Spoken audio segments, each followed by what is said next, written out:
Here's another reality. As we age, we become more insulin resistant too. And so the epitome of someone who's going to be low testosterone is going to be someone who's insulin dominant. Yeah. But let's talk about the triad of hormones. The three core hormones that can overwhelm or become overwhelmed in the system, which lead to testosterone decline. So do you want to list them off? Yeah, so we talked about cortisol and like stress before. Estrogen is the other one. And then Nick just mentioned insulin. So with cortisol, if we're in a state of stress all the time, it's signaling your testosterone and even your estrogen, your progesterone, all of that to essentially take a back seat, because now cortisol is in the driver's seat to help you survive and to help you get through that dangerous moment. And that dangerous moment could be you being stuck in traffic. It doesn't have to be something huge. But the way the brain perceives the information is that, oh, I need to give this individual this fuel, this adrenaline and this cortisol to get through their day. And if we're doing that on a consistent basis, it's taking away from our sex hormones like testosterone. Mm-hmm, definitely. And, what kind of behaviors go along with that high stress state? We're more likely to grab a quick snack, and we're going to push ourselves into more of a high sugar roller coaster state because we're feeding our emotions with the food. And not because necessarily it's nourishing food, but it's more like survival food, right? Yeah. And then I asked that question again too, of like chicken and egg. So as we're aging, starting age 25, testosterone starts to decline. So is there a protective mechanism that testosterone has against insulin resistance, or does it create more insulin sensitivity? So the more we have, the easier it is to maybe not have cravings or move in that direction, because the higher the testosterone, the more motivated or energetic we feel too. Yeah, definitely. So cortisol also plays a role on messing up the thyroid too, right? Yeah. So do you want to talk about that a little bit? Just with that high stress state, you're okay. The high stress state, that has a negative feedback on the thyroid. And so we know the thyroid hormone plays a huge role in metabolism and temperature regulation, even sleep patterning. So it's just not to open up the thyroid story too much, but cortisol also has an impact there. And then the excess cortisol usually leads to excess weight gain, and for a lot of people. So you mentioned estrogen and insulin. Why don't you talk about estrogen being a female hormone? And what's happening with estrogen, and how is this interfering with testosterone? Yeah, so to put it in simple terms, estrogen and testosterone can feed into one another or convert into one another depending on, again, the health of your cells, your communication, the input it's getting from the environment in terms of what foods you're eating, what kind of products you're using. So things like xenoestrogens from our environment that are in our products, like beauty products or cleaning products, or soy because it's a phytoestrogen, pesticides sprayed on our foods. Essentially, it's creating confusion in the system in regards to how much testosterone we're dominating in our estrogen. And so there's a conversion issue often when we are in that toxic state. And so if we're converting too much into estrogen, then we're depleting our testosterone continuously because of toxicity. So let's talk about a behavior. We're going to talk about insulin in a moment, but it's correlated to this too. But let's talk about a regular behavior that people are doing so often that's causing a direct increase in estrogen, and that's alcohol. Mm-hmm. So this, it's so normalized to come home, wind down, have the wine, as you like to say, or use alcohol as a way to come down off of your day. And, what's the acceptable amount? It's so unique and individual, but talk a little bit about alcohol, the role it's playing on estrogen, and why this is becoming such a huge issue, especially for testosterone. Yeah, so I think there's different layers to it. One, you spoke about just the acceptance of it. We often use it as a reward, and it's almost become humorous. Like if you watch videos on TikTok and stuff, you see moms at the end of the day basically drinking the whole bottle and pouring not just a little in their cup. It's the whole thing is full, and it's become humorous, and we're talking about it in this way that of course you're going to have a big glass of wine at the end of the night or a whole bottle.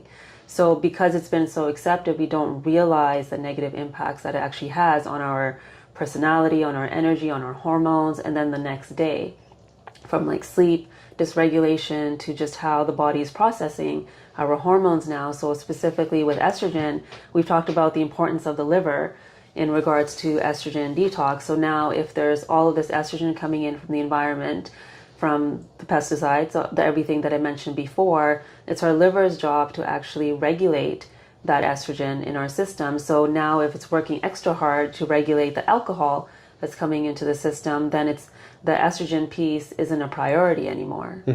Yeah.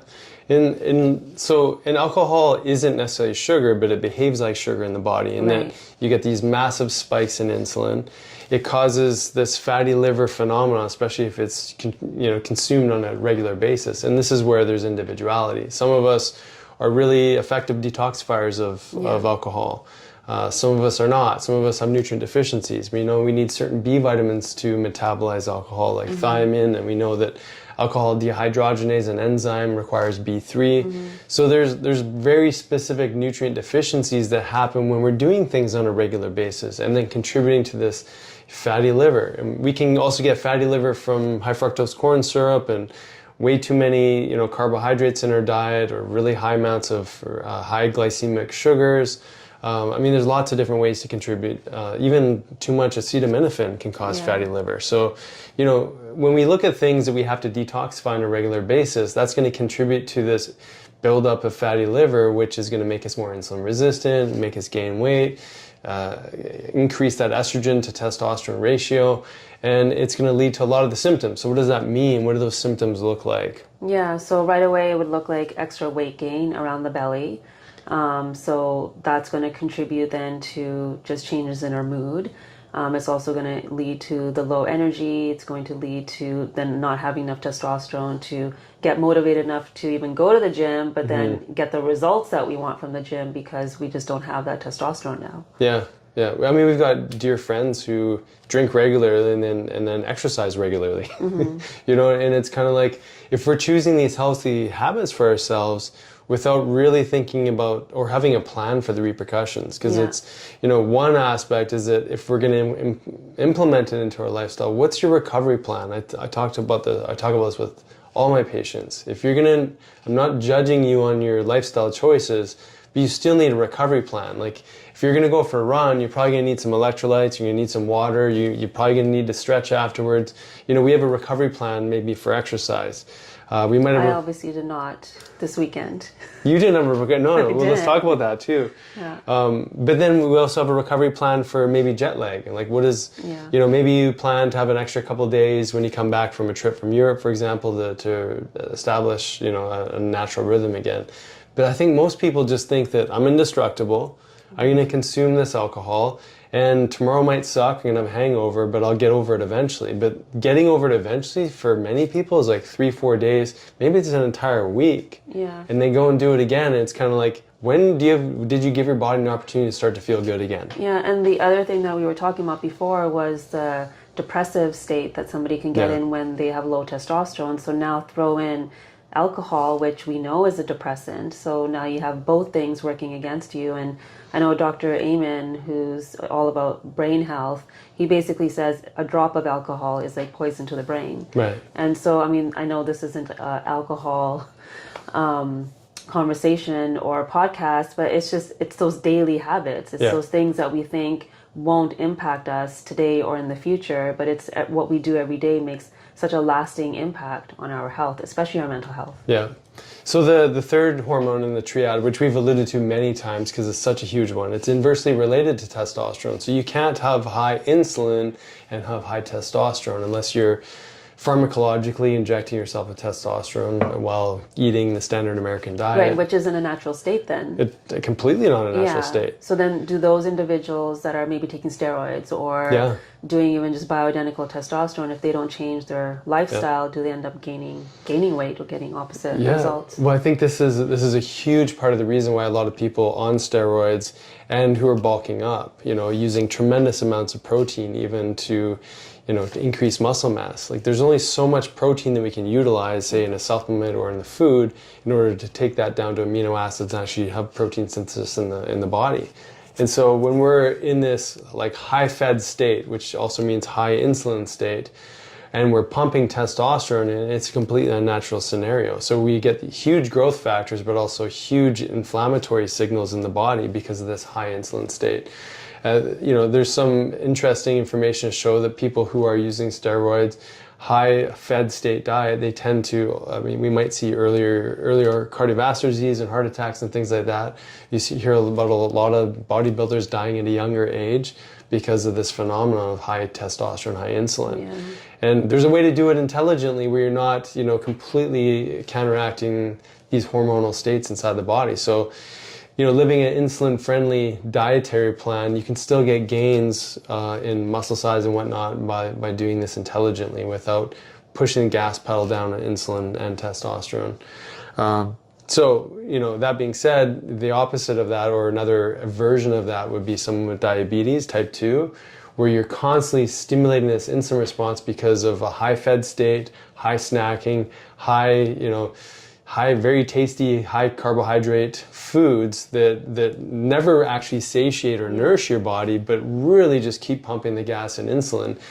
That's where you set up this, natural phenomenon of high insulin and low testosterone. Yeah. So most diabetic patients are going to be low testosterone. Yeah. And then for like those that aren't diabetic, I don't remember exactly what the statistic is around how many times we actually eat in a day, whether it was between like 15 and 21. I can't remember exactly what the number was, but those are the amount of times then your insulin is spiking. And this could be even something that we think is like healthy, like a handful of nuts or something. Yeah. But because we're eating so much throughout the day, it's spiking it every time and then creating that ability for it to be higher than testosterone again. Definitely. Yeah. And I should say too, we get a chance to work with a lot of bodybuilders, of people that are spending a tremendous amount of time in the gym.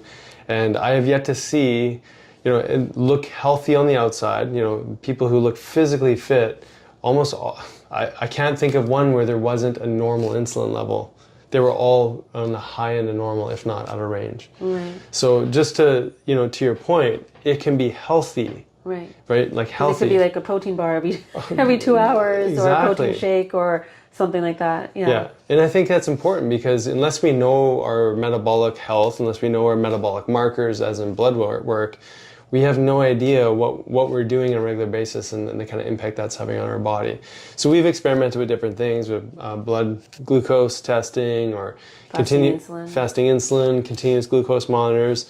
We've seen the impact of doing these different things. So if you can track and see what your blood sugar does as a result of consuming alcohol or maybe that higher carbohydrate meal or the frequent snacking, you're going to get direct feedback into how your body's handling things. And if you're constantly in this highly fed state, high carbohydrate state, high alcohol state, high insulin state, you're more likely to be in a depletion in testosterone.